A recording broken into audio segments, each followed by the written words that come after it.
APT29, also known as Cozy Bear, is a notorious hacking group. Security experts believe they work for the Russian government. This group is known for its stealthy cyber espionage operations. They've been quiet lately, but now they're back. APT29 is targeting European diplomats with a new phishing campaign.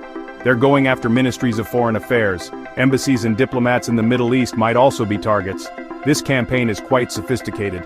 It uses carefully crafted phishing emails. These emails look like they come from a European Ministry of Foreign Affairs. They're designed to trick diplomats into clicking on malicious links. The attackers are trying to steal sensitive information. This could include diplomatic secrets and confidential communications. This isn't the first time APT29 has targeted high-profile entities. They were linked to the 2016 Democratic National Committee hack. This hack had a significant impact on the US presidential election. APT29 is a persistent threat. They pose a serious risk to governments and organizations worldwide. Their latest campaign shows they're constantly evolving their tactics. At the heart of this campaign is a new malware loader called GRAPELOADER.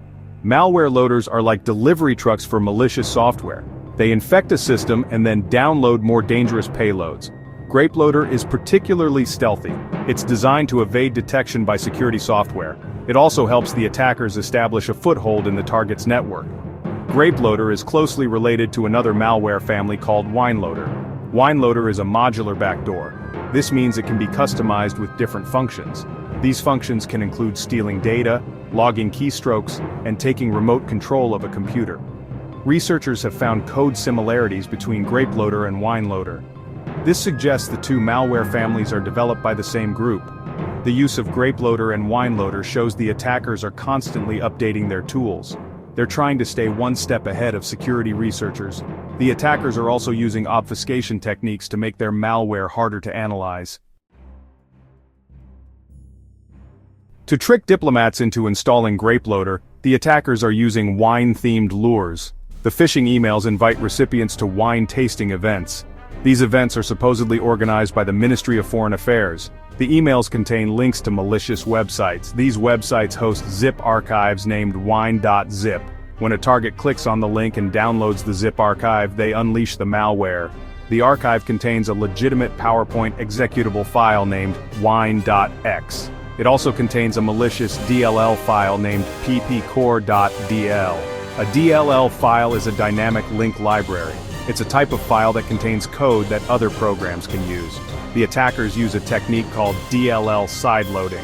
This technique exploits the way Windows loads DLL files. When the target opens the wine.x file, it also loads the malicious ppcore.dll file. This file contains the GRAPELOADER malware.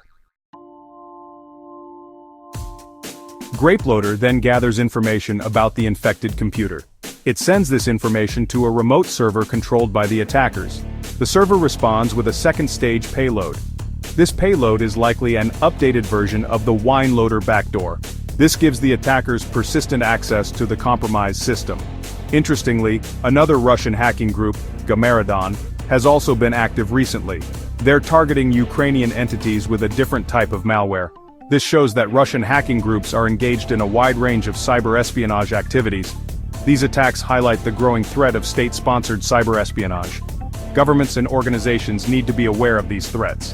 They need to take steps to protect themselves from these attacks.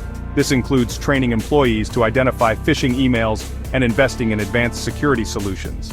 As the cyber battlefield evolves, so too must our defenses.